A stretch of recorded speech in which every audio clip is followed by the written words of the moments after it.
जहां मार्केट में ऐसी खबरें सुनाई दे रही हैं कि How many cars are we talking about here? More than 730,000, 730,000 cars lying in stock. That's inventory for more than 2 months. Customer, dealer से लेकर मैन्युफैक्चरर तक सभी परेशान हैं। और वहीं इलेक्ट्रिक कार्स की बात करें तो इंडिया में इलेक्ट्रिक कार्स इतनी रिलायबल नहीं हुई हैं कि लोग उन्हें अपनी मेन स्ट्रीम कार बना ले, क्योंकि इंडिया में हमारे पास चार्जिंग का इंफ्रास्ट्रक्चर ही अवेलेबल नहीं है। पर ऐसा भी नहीं है कि इंडिया में ईवी रेवोल्यूशन आ नहीं रहा है। चाइना जैसी कंट्री में जिधर ईवी रिवॉल्यूशन कार्स लेकर आ रही हैं, वहीं इंडिया में बाइक्स और थ्री व्हीलर्स। इंडिया में अभी तक के बनने वाले इलेक्ट्रिक व्हीकल्स, फिर चाहे वो बाइक्स हो या थ्री व्हीलर्स, सभी इतने ज़्यादा कस्टमर को अट्रैक्ट कर रहे हैं कि 2020 से अभी तक जो डिमांड स्कूटर और बाइक्स के सेगमेंट में देखी गई है वो किसी और सेगमेंट में नहीं।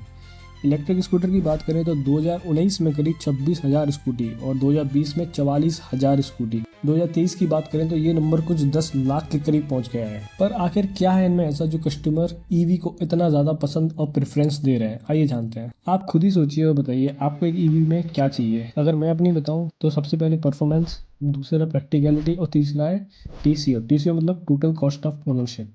परफॉर्मेंस की बात करें तो कुछ साल पहले तक ऐसी स्कूटी आती थी जो 25 किलोमीटर पर आवर की तेज रफ्तार से भागती थी और इन पर अगर 2 से 3 लोग बैठ जाएं तो उनका तो आगे बढ़ना ही बड़ा मुश्किल हो जाए। लेकिन अभी के स्कूटर की बात करें तो टीवीएस, एथर, एक्टिवा, ओला ने ऐसे स्कूटर लॉन्च किए हैं जो 80 तो छोड़ो 120 किलोमीटर पर आवर की स्पीड पर भी बड़ी आसानी से चलते हैं, और वो भी एक अच्छी कंट्रोलिंग के साथ।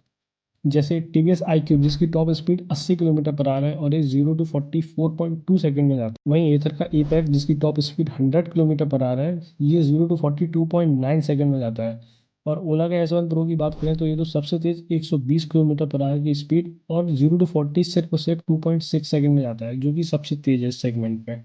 अगर स्पीड तो एक रीज़न है इलेक्ट्रिक स्कूटर की बढ़ती डिमांड का, वहीं दूसरा रीज़न है इसकी प्रैक्टिकलिटी। पहले के स्कूटर जो सिर्फ 30 से 40 किलोमीटर ही चल पाते थे, वहीं आज के स्कूटर का अच्छी रेंज देना उन्हें काफ़ी प्रैक्टिकल बनाता है। जैसे एथर का रिश्ता जो कि 160 किलोमीटर की रेंज के साथ आता है, वहीं एथर का 450 एपेक्स देता है 157 किलोमीटर की रेंज। टीवीएस आई क्यूब में मिलती है 150 किलोमीटर की रेंज, और ओला के साथ तो आप 200 किलोमीटर तक भी जा सकते हैं।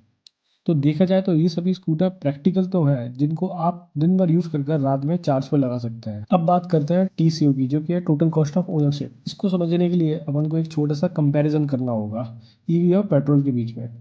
ईवी में अपन लेते हैं ईथर का रिश्ता और वहीं पेट्रोल में लेते हैं टीवीएस जुपिटर। तो डेली यूज रहेगा 50 किलोमीटर का। इलेक्ट्रिसिटी में अपनी एवरेज कॉस्ट आएगी 10 rupees per unit. Monthly electricity cost निकालें तो 357 रुपीज़ आएगा। अगर इसको ईयरली कन्वर्ट करते हैं तो 4,284, 2,000 रुपये अपन मेंटेनेंस में ऐड करते हैं तो टोटल आता है 6,284। वहीं पेट्रोल में भी अपन डेली 50 किलोमीटर यूज़ करेंगे। पेट्रोल का पर लीटर कॉस्ट 100 रुपी, तो मंथली कॉस्ट आता है 3,000 रुपी, और ईयरली एक्सपेंस आता है इसका 36,000 रुपीज़। IC स्कूटर है तो सर्विसिंग कॉस्ट रहेगी 4,000 रुपये, सर्विसिंग कॉस्ट पकड़ के चलते हैं तो 40,000 टोटल कॉस्ट आती है इसकी। टोटल होता है 40,000 रुपये।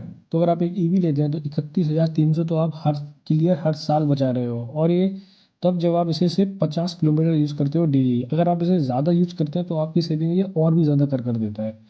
पर इधर एक पॉइंट आता है ईवी की बैटरी का, जो कि टाइम के साथ वीक पड़ती जाती है। 6 से 7 साल बाद इन्हें रिप्लेसमेंट की ज़रूरत पड़ती है, जिसकी कॉस्ट बहुत ज़्यादा होती है। बहुत ज़्यादा से मेरा मतलब है टोटल व्हीकल की टोटल कॉस्ट का 50 to 60%, जो कि अपनी सेविंग्स को ड्रास्टिकली कम कर देता है।